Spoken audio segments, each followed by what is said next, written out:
Assalamualaikum warahmatullahi wabarakatuh. Nama saya Auliati Sujati, NIM 134, Prodi Manajemen, Fakultas Ekonomi dan Bisnis. Di sini saya akan menjelaskan tentang materi lanjutan dari metodologi penelitian, yaitu tentang populasi, sampel, dan teknik sampling. Definisi populasi. Populasi adalah keseluruhan objek penelitian yang dapat terdiri dari makhluk hidup, benda, gejala, nilai tes, atau peristiwa sebagai sumber data yang mewakili karakteristik tertentu dalam satu penelitian. Populasi dalam penelitian dapat pula diartikan sebagai keseluruhan unit analisis yang ciri-cirinya akan diduga. Unit analisis adalah unit atau satuan yang akan diteliti atau dianalisis. Selain itu, Nazir juga mengatakan populasi adalah kumpulan dari individu dengan kualitas serta ciri-ciri yang telah ditetapkan. Populasi adalah kumpulan dari ukuran-ukuran tentang sesuatu yang akan kita buat inferensinya. Populasi diklasifikasikan menjadi dua kelompok. Yang pertama, infinite population, yaitu merupakan ukuran populasi yang tidak dapat diketahui karena jumlahnya tidak diketahui dengan pasti sehingga sulit dihitung dengan tepat. Yang kedua, finite population, merupakan ukuran populasi yang dapat diketahui karena jumlahnya dapat dihitung dengan kriteria yang jelas dan terukur. Batasan pada populasi dibedakan menjadi dua, yaitu populasi terbatas, yakni populasi yang memiliki batas kuantitatif secara jelas, karena memiliki karakteristik yang terbatas. Misalnya 5 juta orang guru SMA pada awal tahun 1985, dengan karakteristik masa kerja 2 tahun, lulusan program strata 1, dan lain-lain. Populasi tak terbatas, yakni populasi yang tidak dapat ditemukan batas-batasnya sehingga tidak dapat dinyatakan dalam bentuk jumlah secara kuantitatif. Misalnya guru di Indonesia, yang berarti jumlahnya dihitung sejak guru pertama ada sampai sekarang dan yang akan datang. Populasi berdasarkan sifat dibedakan menjadi dua.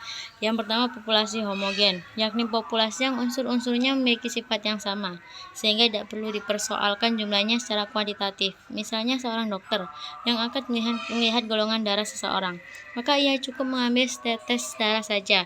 Dokter itu tidak perlu mengambil satu botol, sebab setetes dan sebotol darah hasilnya akan sama saja. Yang kedua, populasi heterogen, yakni populasi yang unsur-unsurnya memiliki sifat atau keadaan yang bervariasi, sehingga perlu ditetapkan batas-batasnya, baik secara kualitatif maupun secara kuantitatif. Penelitian ini di bidang sosial yang objeknya manusia atau gejala-gejala dalam kehidupan manusia menghadapi populasi yang heterogen. Definisi sampel. Sampel dalam penelitian adalah sebagian atau wakil populasi yang diteliti. Perlu dibedakan di sini istilah sampel dan sampling.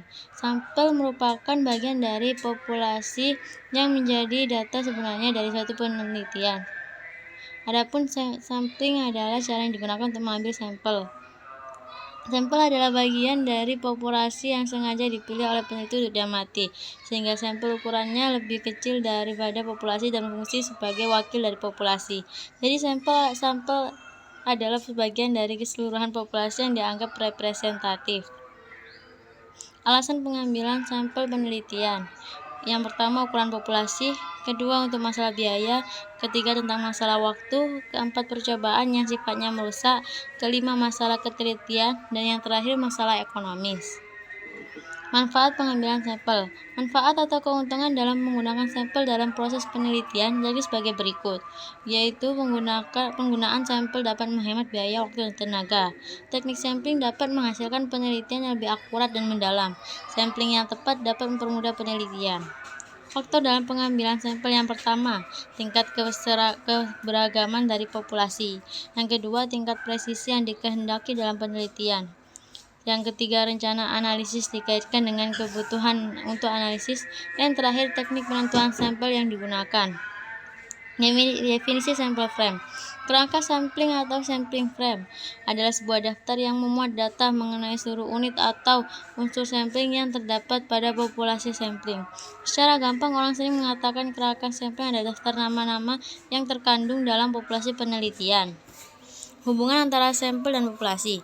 Sampel adalah sebagian dari populasi, artinya tidak akan ada sampel jika tidak ada populasi.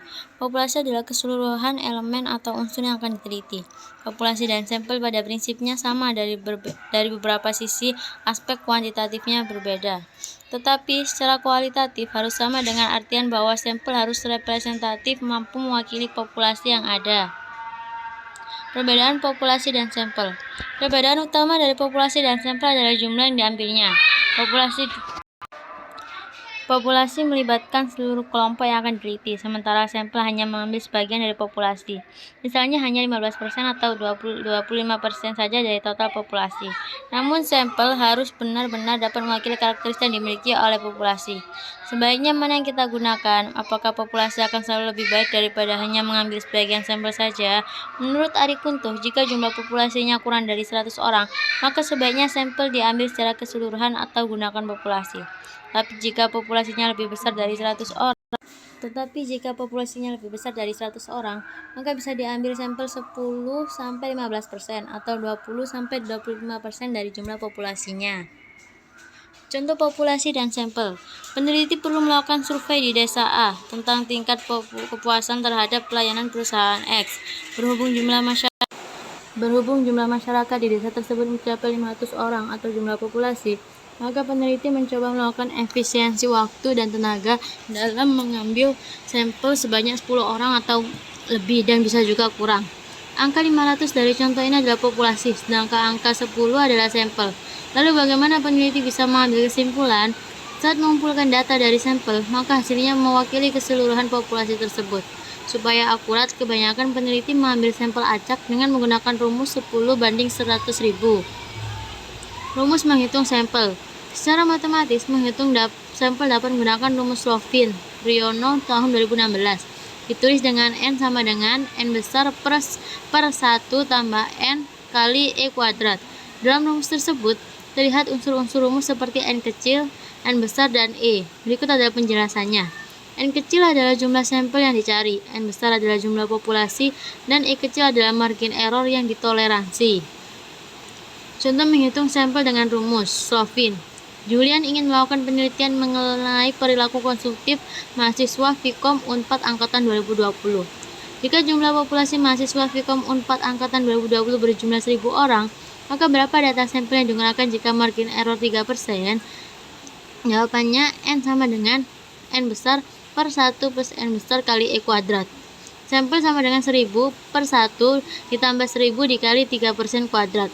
Ubah 3% menjadi bilangan desimal dengan cara dibagi 100, maka 3% sama dengan 0,3.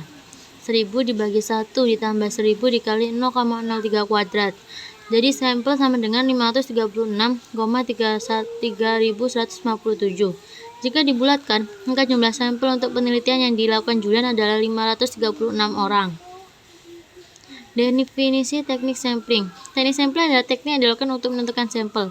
Jadi sebuah penelitian yang baik haruslah memperhatikan dan menggunakan sebuah teknik dalam menetapkan sampel yang akan diambil sebagai subjek penelitian. Macam-macam teknik sampling. Yang pertama ada teknik sampling probabilitas dan teknik sampling non-probabilitas. Definisi teknik sampling probabilitas merupakan teknik menarikan sampel, di mana setiap unsur atau elemen sampling diberi kesempatan yang sama dan persis sama untuk diikutkan atau dipilih dalam e-sampel. Syarat dalam penarikan sampel probabilitas adalah tersedianya daftar anggota populasi atau daftar unsur atau elemen populasi atau kerangka sampel atau sampling frame. Jenis-jenis teknik sampling probabilitas.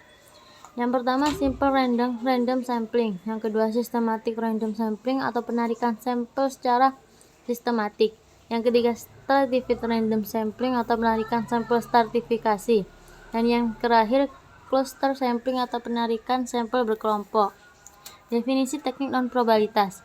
Teknik tak acak atau non-probability sampling merupakan teknik yang tidak didasarkan atas hukum probabilitas, sehingga tidak memberikan peluang atau kesempatan yang sama bagi setiap unsur atau anggota populasi untuk dipilih menjadi sampel. Teknik ini digunakan jika tujuan penelitian sekedar mendeskripsikan sebuah objek penelitian tanpa melakukan generalisasi terhadap populasi. Jenis-jenis sampling non-probabilitas. Yang pertama sampling sistematis, kedua sampling kuota, dan yang terakhir sampling aksidental. Kemudian ada purposive sampling, sampling jenuh, dan snowball sampling. Sekian penjelasan dari saya. Wassalamualaikum warahmatullahi wabarakatuh.